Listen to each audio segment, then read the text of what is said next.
साथियों, कांग्रेस जहां रहती है वहां विकास हो ही नहीं सकता। कांग्रेस ने ना कभी गरीब की परवाह की और ना ही कभी वंचितों, शोषितों, युवाओं के बारे में सोचा। मोदी ने पिछले 10 साल में लूट की इस बीमारी का परमानेंट इलाज कर दिया है। मोदी ने इनकी लूट की दुकान का शटर गिरा दिया है। मैंने जांच एजेंसियों को खुली छूट दी है। पहले 100 दिन में भ्रष्टाचार के खिलाफ बीजेपी सरकार और भी बड़े फैसले लेने जा रही है। आप याद करिए, कितने दशकों से हमारे देश में जोड़ तोड़ वाली सरकारें चली रही थी। गठबंधन की मजबूरियां, हर किसी के अपने स्वार्थ, इस सब में देश का हित पीछे छूट गए थे।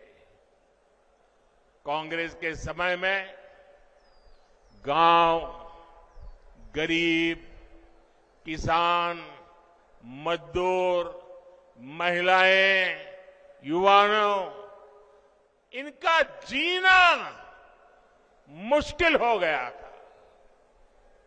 हर दिन अखबारों में या तो घोटालों की खबरें छपती थी या आतंकी हमलों की खबरें आती थी। लेकिन 2014 से देश में एक बड़े बदलाव की शुरुआत हुई। साथियों, कांग्रेस जहां रहती है वहां विकास हो ही नहीं सकता। कांग्रेस ने ना कभी गरीब की परवाह की और ना ही कभी वंचितों, शोषितों, युवाओं के बारे में सोचा। कांग्रेस के लिए यही कहा जा सकता है, एक तो करेला, दूसरे नीम चढ़ा। एक तो परिवारवादी पार्टी और दूसरा उतना ही भ्रष्टाचारी पार्टी। आप याद करिए, कांग्रेस सरकार में राजस्थान को लेकर कैसी खबरें आती थी।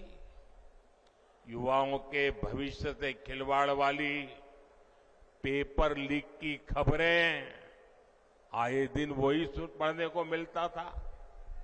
अपराधियों और माफियाओं के बेलगाम अपराध की खबरें, बेटियों के साथ अत्याचार की खबरें, पानी की विकराल होती समस्या की खबरें, कांग्रेस सरकार में लूट की हिस्सेदारी को लेकर सिर फुटव्वल की खबरें आया करती थी।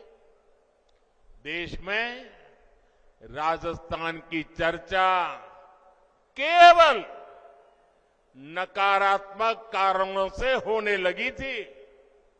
लेकिन जब से बीजेपी आई है, अब चर्चा पेपर माफियाओं पर हो रही कार्रवाई की हो रही है। अब खबरें अपराधियों पर कस रहे कानून के शिकंजे की आती हैं। यहां भाजपा सरकार के आने के 100 दिन के भीतर ही वर्षों से लटकी ईआरसीपी पर सहमति बन गई है। साथियों, ये जो देश के बड़े बड़े नामदार कांग्रेस और शाही परिवार के बड़े बड़े नामदार इस कामदार को गाली देते हैं। वो नामदार है, शायद गाली देना उनका वो अधिकार मानते होंगे। ये कामदार ऐसा है जो हर गाली को पचा जाता है। साथियों, ये मोदी से इसलिए नाराज है क्योंकि मोदी आज देश के गांव गरीब के साथ चट्टान की तरह खड़ा है। जनता के पैसे को लूटना ये लोग अपना खानदानी हक समझते थे। मोदी ने पिछले 10 साल में लूट की इस बीमारी का परमानेंट इलाज कर दिया है।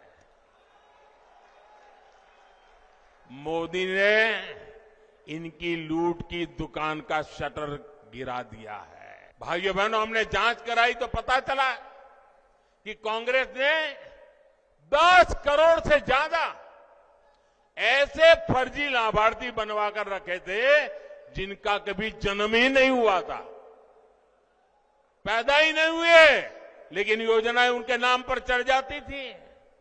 यानी 10 करोड़ फर्जी नामों पर आपके हक का हजारों करोड़ रुपया सीधे कांग्रेस के बिचौलिए के पास जा रहा था।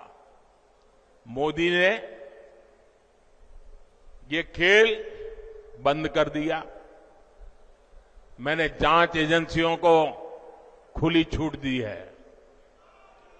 आपने देखा होगा कांग्रेस के एक सांसद के यहां से 300 करोड़ से ज्यादा नगद,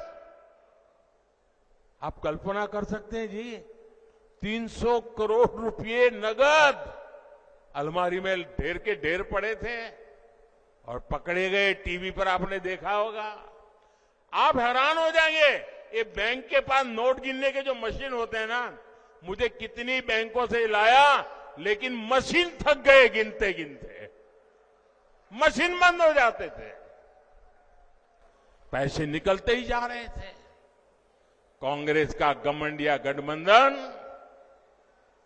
मोदी से परेशान है, इसलिए चिढ़ता है, गुस्सा करता है, गाली देता है। लेकिन कांग्रेस के लोग समझ ले, आप जितना कीचड़ उछालोगे ना, जितना कीचड़ उछालोगे, कमल उतना ही ज्यादा खिलने वाला है।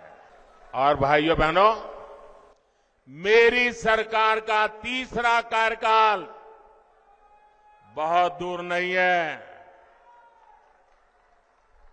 पहले 100 दिन में भ्रष्टाचार के खिलाफ बीजेपी सरकार और भी बड़े फैसले लेने जा रही है।